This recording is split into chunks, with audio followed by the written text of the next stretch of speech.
right, so welcome to this deep dive from Le Podcast de Philippe.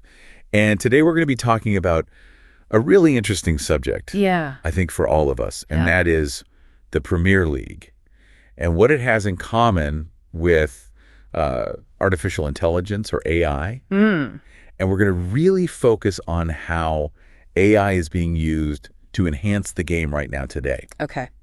We here at Le Podcast de Philippe are committed to bringing that kind of analysis right to you quickly and thoroughly. Exactly. Without overwhelming you. Exactly. And, one thing you can do to help us out is to subscribe to our channel on YouTube. Yes. We are really trying to get to 1,000 subscribers today. Let's do it. So if you could help us out with that, we'd really appreciate it. Absolutely.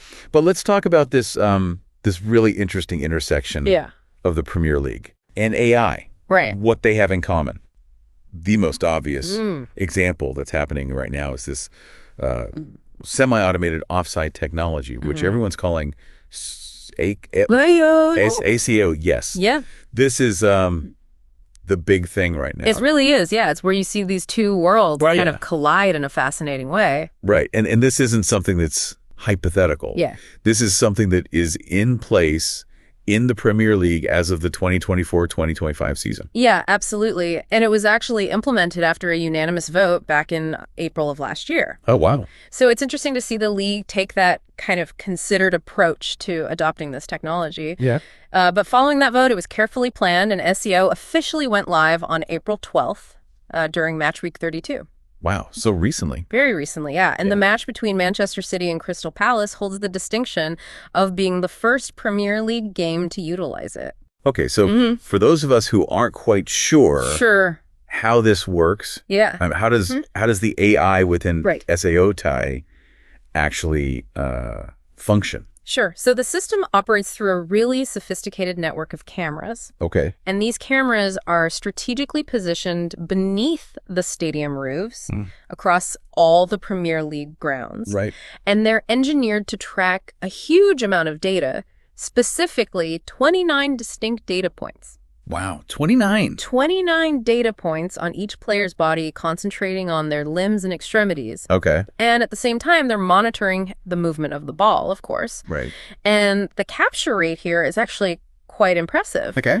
It operates at 100 frames per second, which is twice as high as standard broadcast footage. Oh, wow. So you're getting a much more detailed picture. Okay, so 100 frames a second. Yes. Tracking nearly 30 data points per player. Per player. I mean, that is a huge amount of information. Yeah, absolutely. And that's where the AI comes in. Yeah. It sifts through all that information to pinpoint two really critical instances. Okay. The first is the exact moment of ball contact, what we call the kick point, when the ball leaves the player's foot. Right. And then the second is the AI simultaneously determines at that exact kick point the positions of all the relevant players, both attacking and defending. Right.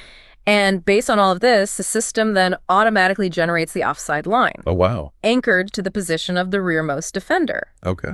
And once these calculations are complete, an almost immediate alert is sent to a dedicated SOEVR official.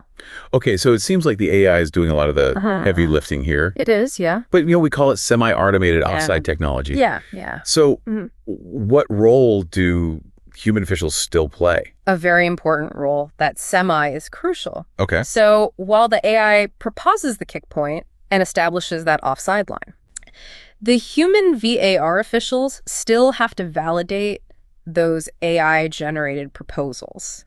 They have to confirm that the kick point is accurate, that the offside line has been correctly positioned. Okay. And they also have to verify that the players that the AI is flagging as potentially offside are indeed the correct players involved in the play. Right. And it's important to remember as well that the subjective aspects of the offside rule, like whether an offside player is actively interfering with play, that still falls under the domain of human judgment. Okay, so we still have that element of... Absolutely, we need that human element in there. Human interpretation. So it's really a blend of this AI precision and then human context as well. Exactly. It's about finding that balance between the two. So what are the main benefits of using SAOT? So many benefits. Okay. First and foremost, you have the increased accuracy in offside decisions. Right, because we're relying on these precise measurements from the camera data. Right. We're minimizing human error. Right. Especially those really tight calls that, cause so much debate. It's the ones that are just so close, you can't even tell with the naked eye. I can't tell. Yeah. And then secondly, the speed of decision-making is significantly improved. Yeah. Studies have shown that SAOT reduces the time taken for VAR reviews by about 30 seconds. That's huge. Yeah, it's huge. And, it might not seem like much in isolation, but it makes a big difference. And I think for fans, it's got to be great because that's, 30 seconds less. Less downtime, less frustration. Just waiting for something to happen. Absolutely. And then thirdly, it creates more consistency in how the offside rule is applied. Because you have this automated system, it's applying a uniform set of criteria across all the matches. So you're reducing inconsistencies that might come from different officiating teams. Okay, so it's a much more standardized. Yeah, much more standardized way of doing things. Exactly. Right. And fourthly, transparency is enhanced. Because the system generates these really cool 3D animations that visualize the offside situation. And these are displayed on the big screens in the stadiums and during broadcasts. Oh, wow. So the fans can actually see it. You can see it. And it gives them a much clearer understanding of why the referee made the decision. Right. So that helps to build confidence, I imagine. Absolutely. Okay. So ultimately, all of these improvements, the accuracy, the speed, the consistency, the transparency, Yeah. it all contributes to a more positive and engaging fan experience. Okay, so let's talk about the technology itself a little bit. Yeah. It's developed by a company called Second Spectrum. That's right. Yeah. And they capture an incredible amount of detail about each player.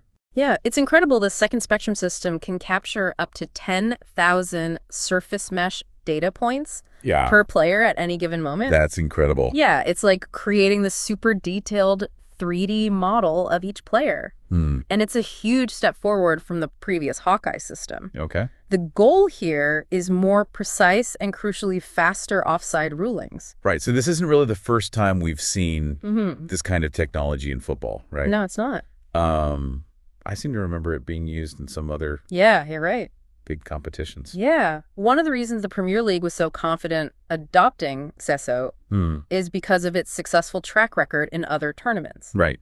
So it's been used in the FIFA World Cup in 2022. Okay. The UEFA Champions League, Serie A in Italy. So it's been kind of... Yeah, it's been tested and it's been proven. Battle tested in a sense. Exactly. It's been battle tested, and that gave them the confidence to bring it into the Premier League. Right. And they didn't just throw it in there. No, they didn't. They did a lot of testing in non-live scenarios. Okay. And they also did live trials during FA Cup matches to make sure that it would integrate seamlessly into the Premier League. Right. So I think it's clear that, AI in the Premier League is here to stay. It's here to stay.